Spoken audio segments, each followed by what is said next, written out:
Namaste all. A very happy welcome to this session.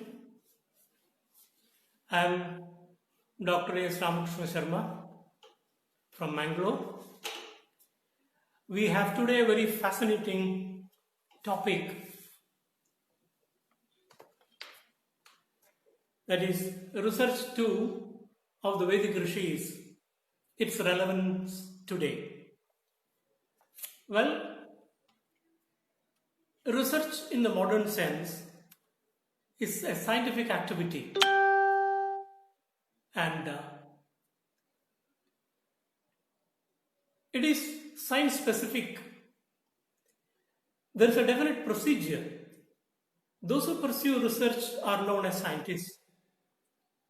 The scientists by discipline are capable of seeing, observing, experimenting, and arriving at knowledge in any chosen field of activity. Such knowledge is always relevant wherever and whenever it is useful to the society, to the humanity. So we come to find two aspects here. One is utility and the other is purpose. Now, coming to the Vedic Rishis, we have two words here. One, the Rishis, and the other, Vedic.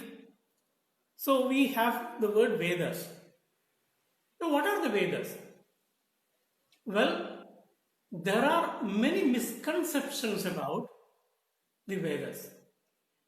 The invaders who came to our motherland, Bharat, they plundered the richness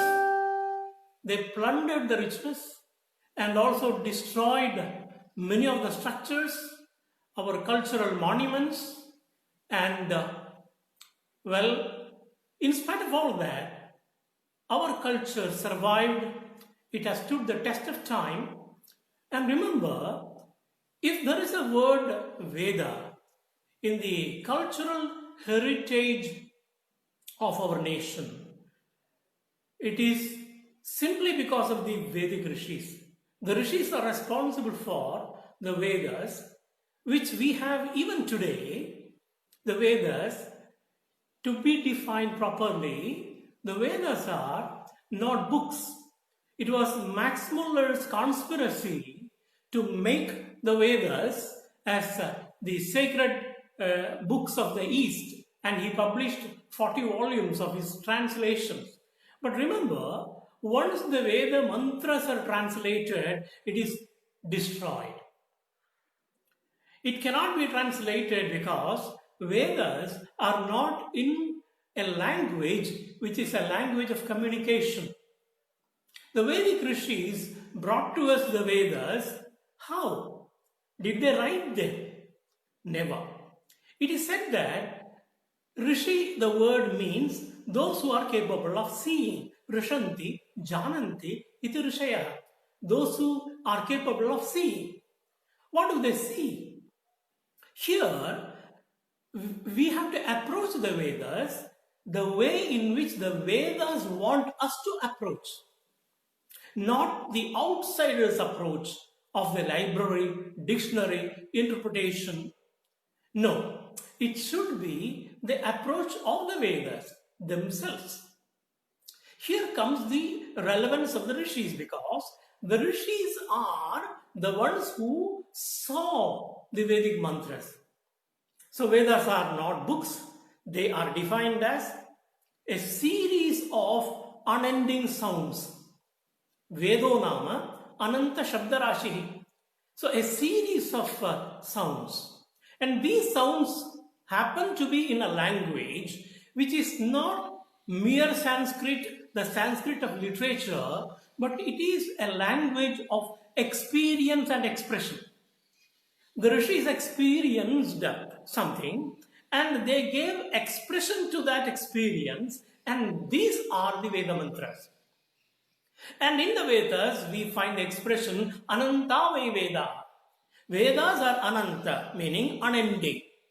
Now, coming to a very significant aspect of this, this aspect of the mantras, there is a mantra which mentions that Tasya Nishwasitam Vedaha. Now, those who are listening to this session, I request them to have this experiment. This experiment is very simple. Now, all of you try to breathe in and speak. Can you speak while breathing in? Just try. You will find that it is just impossible because it is while breathing out we speak out. So speech is an expression, a process where breathing out is involved. So too the Rishis, when they had the experience, they breathed out, and the breathing out is in the form of the mantras. So they are not the authors, they heard the mantras within, they saw the mantras within. In fact, the mantras are the experiences in expression which the Rishis had. Now, coming to another aspect, that is, the outsiders say that the Rishis are primitive, Rishis are ancient, aboriginal. All these are simply to denigrate our great tradition. The tradition of Veda is an oral tradition. Thousands of years ago, how the Vedas existed, in the same manner even today, the mantras exist and manifest through the oral tradition. It is not learned keeping a book in front of the student, but it is by listening. So the Veda mantras are listened to, and they are grasped, and they are given out. So this is the tradition of oral tradition, which the UNESCO declared as the most ancient intangible heritage of humanity. So that is the great heritage of Bharat, and it is very essential that we, the Bharatiyas, should know the glory and greatness of our tradition, and the most revered heritage is the Veda. Now, the Vedas have scientific information. This is one interpretation. I would say it is naive to say that the Vedas have scientific information for which we have modern textbooks. If there is chemistry in a modern textbook, that is our source of knowledge. Why should we go for a Veda mantra which is said to have chemistry or mathematics and fight with the language and try to understand when we have it right here? This is an argument. But then I would say that as it is mentioned in the Vedas do not contain some scientific information, but the Vedas themselves are science. But then there is a difference. The difference is that modern science is a result of experimentation, observation, repetition of the experimentation, and then arriving at the knowledge. But in contrast, the Vedic Rishis did not experiment with anything. They did not have trial and error methods. They intuitively comprehended, experienced the secrets of the cosmos. And then those experiences emerged as expressions which happen to be a language which is called Sanskrit, but this Sanskrit is not the language of literature, Sanskrit literature. So therefore, in order to understand the research tools of the Vedic Rishis, we have to clarify, we have to eliminate a lot of misconceptions which I have been trying to attempt in the introductory part of the session. Now, coming to a quotation which I had put on the page of this platform, that is Prajnan Manch, that is the quotation of Albert Einstein. It is said that Albert Einstein had mentioned the sources are not available, though religion without science is blind. Religion without science is blind. And science without religion is lame. This, in fact, is derived from the Sanskrit classical maxim. It is the maxim of Andha Pangu Nyaya, the blind and the lame. So there are certain innate difficulties, innate problems in this statement, because it is not correct. Mutually depending upon the lame, depending upon the blind, and the blind depending upon the lame. This is not at all there in our tradition, because there is no conflict between the wisdom of the Vedic Rishis, the science that is the Vedas, and the mundane experience. So then, I bring it to your notice that there are 4 major branches of sciences. For the purpose of analysis, I have kept in mind to present it today, that we have Ayurveda, we have Dhanurveda, we have Stapatya Veda, and we have Gandharva Veda. These are the 4 Upavedas or auxiliaries which are disciplines of science. Ayurveda, if properly studied, can emerge as the future biology of consciousness science. I repeat, Ayurveda is if properly studied, can emerge as the future biology of consciousness science. Dhanurveda is defense-related science. Stapatya Veda is engineering, architecture, construction, and much more. And Gandharva Veda is a science of music for aesthetic entertainment, refinement, and enlightenment.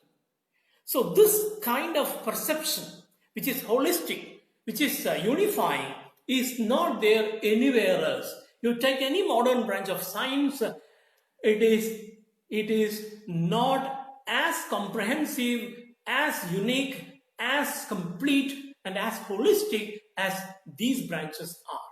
Today we know that once upon a time the British people had criticized, had even gone to the extent of telling that Ayurveda is not a science.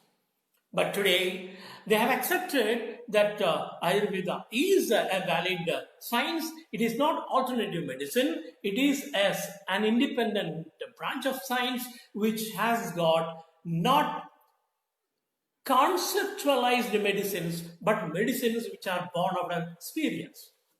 Friends, modern medicine follows the method of trial and error. Any new medicine that is invented, that has to be first tried upon the rabbit, tried upon the rat, tried upon the monkey, and then they will have to try on the human being. But in nowhere in the Ayurveda literature, in the source texts of Ayurveda, you find trial and error method. Why? How they were able to determine the disease and how they were able to determine the medicine which will work upon the disease. This question is not answered by modern science. Whereas the Rishis have given the prescription of 4 types of doctors in Ayurveda. A grade, B grade, C grade and D grade. 4 grades of doctors. Just imagine. It's so clear. In one of the Ayurveda Sutra texts which I have studied, I find that A grade doctor of Ayurveda, Bishagvara, is capable of diagnosing the disease by simply looking at the patient. Darshana matrena roga nirnaya samartha. One who is capable of determining the disease of the patient by looking at the patient. Darshana matrena. Then what is the tool that doctor has used? We will come to that later. Now, B grade doctor is such doctor who not only looks at the patient but also speaks to the patient. He talks to the patient and asks about the physical condition, the ancestry, the medical history of the family, that is darshana and sambhashana. Then there is another category, that is reading the pulse, sparshana. So first it is darshana, second it is sparshana, third is sambhashana. Sorry, I just mentioned it wrongly. Third is sambhashana.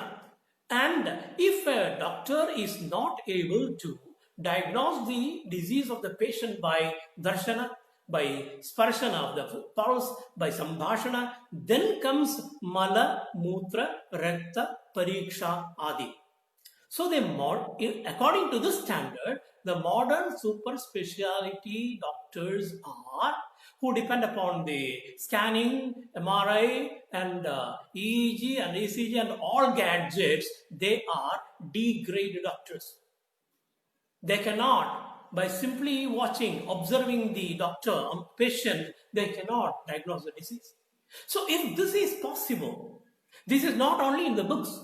I myself had experienced this miracle right back in 2001, that was in Karwar, when Kruger Foundation had organized a medical camp, one-day medical camp, wherein a Swiss doctor had come and he was watching the patients, and I happened to be there and I was observing what he was doing.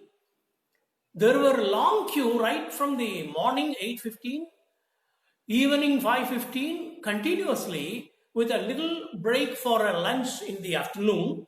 This doctor, a 6-footer, he was simply looking at the patients coming in line one by one, and he will not allow them to speak. He will just wave them away. By looking at them, he will diagnose, and there is a clerk sitting there writing down the medicines. He prescribes the homeopathic medicines, and he prescribes the medicine just like that, and the medicine is given to the patient.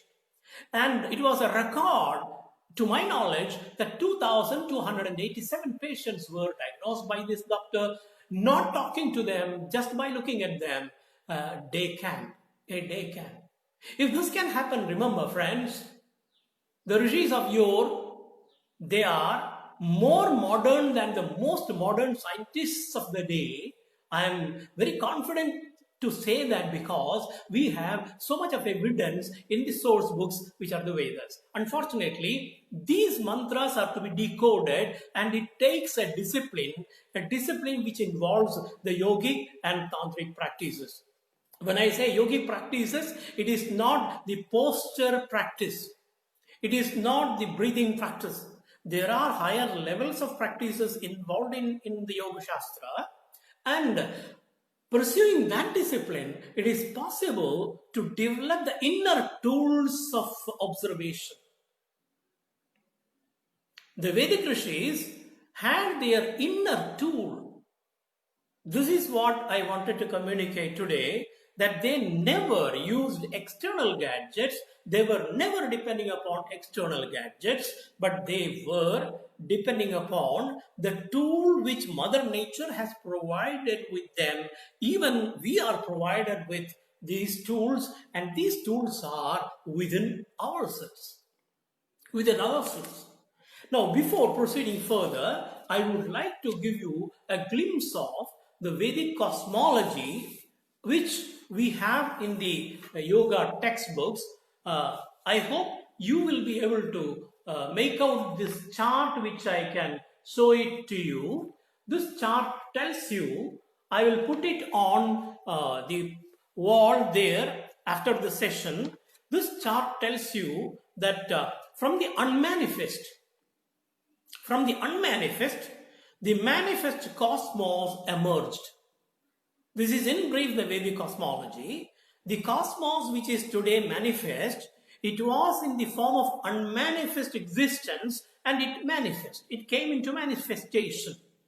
To give an example, let us imagine that there are a number of wax dolls in various colors and sizes, various dolls for children to play. These wax dolls are gathered by the maker of wax dolls with a thought that he will put them back in the form of a paste and will create something new. All these varieties of dolls are gathered, put them in hot water, and then he squeezes every doll, and the whole thing becomes a lump, a wax lump. In this wax lump, please observe mentally, in this wax lump, we can find the leg of a doll, the head of a doll, the house, the tree, all in lining, because it is a lump.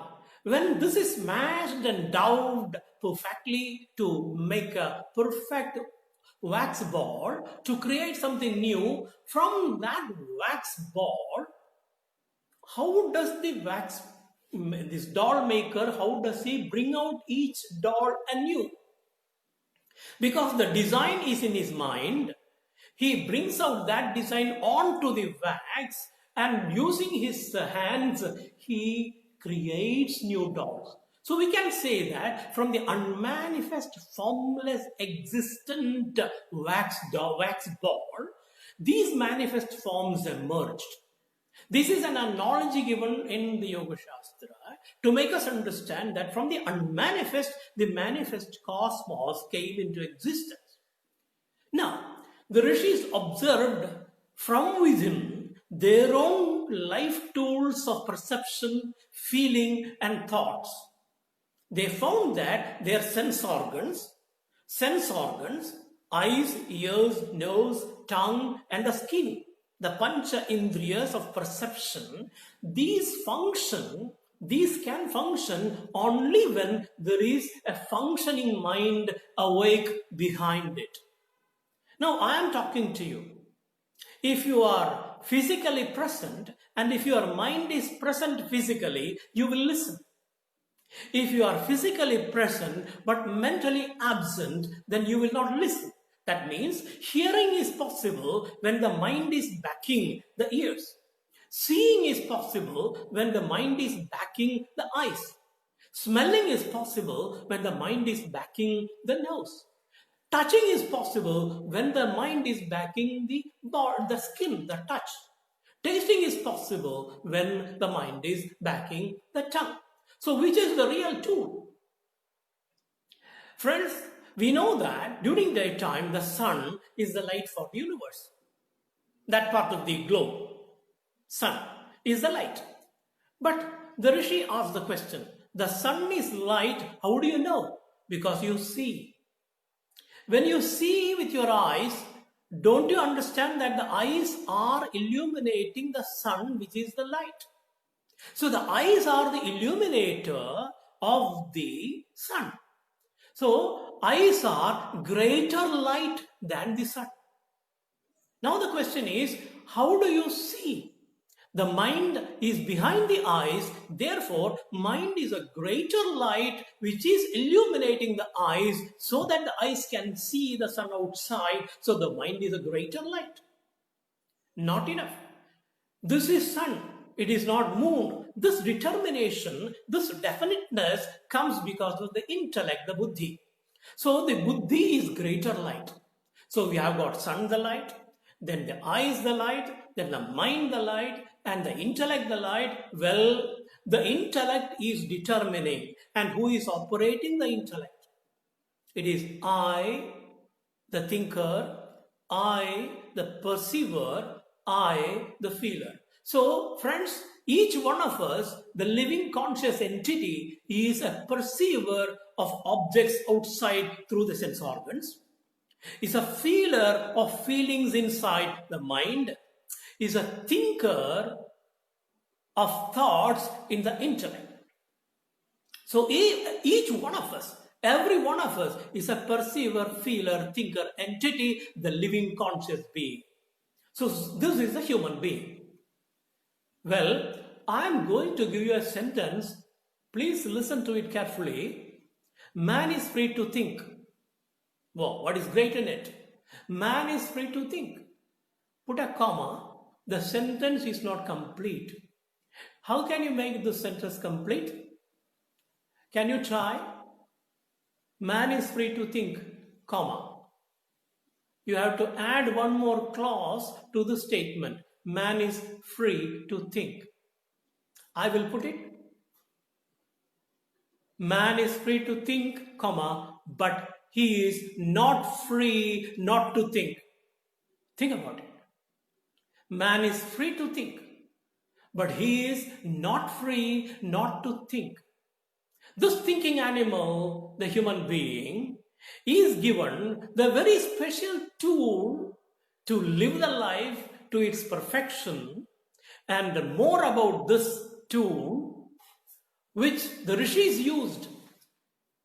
Their mind, their intellect, their memory, their ego. Ego is not the English ego. Friends, please understand that English language is just inadequate, very, very inadequate to communicate the experiences of the Rishis, because English language does not follow any specific system of sound and alphabet. CUT cut, but PUT put. This confuses the child's brain. That is why it is said that the neurologists, the experts who have gone into the study of this, that the children of Bharat should be given mother tongue first, not English, because it will confuse the child's brain. So Sanskrit is a language of expression and experience of the Rishis, not merely a language of literature. And to understand this Sanskrit, we have to have certain degree of refinement of the body, refinement of the mind, refinement of the intellect. Because this tool, the inner tool, which is used by the Rishis, which we are using in our daily life, if we have to use it for higher purposes, we will have to follow certain disciplines. So, these disciplines are given out by Maharshi Patanjali in the Patanjali Yoga Sutras. All the 6 darshanas, right from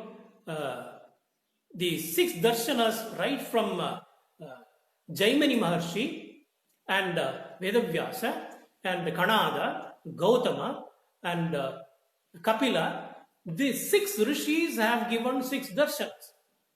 Once upon a time, these 6 darshanas remained in the department of philosophy.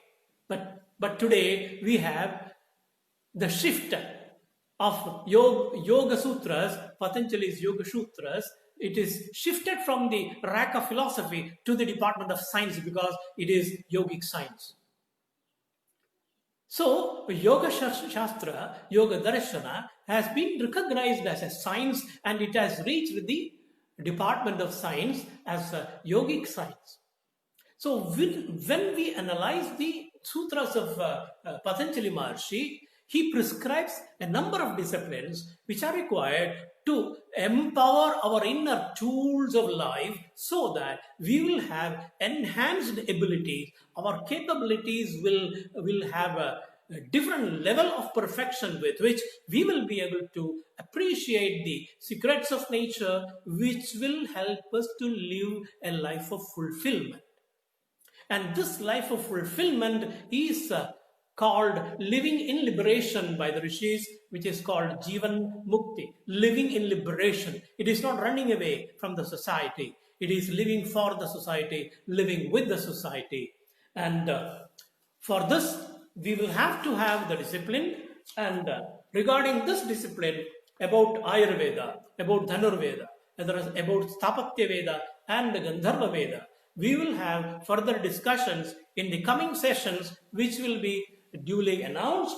Well, I take this opportunity to thank Pragyan Manch on Facebook, the organizers of this session, Sri Shyam Sundar Sharma, Sri Vishwas Prakash Mishra, and other esteemed organizers, and also the esteemed youth listeners, all of you. I'm happy to be with you and have this introductory session on the research tools of Vedic Rishis, its relevance today, and lastly, but not the least, I would like to thank the Facebook for providing such a platform. Namaste.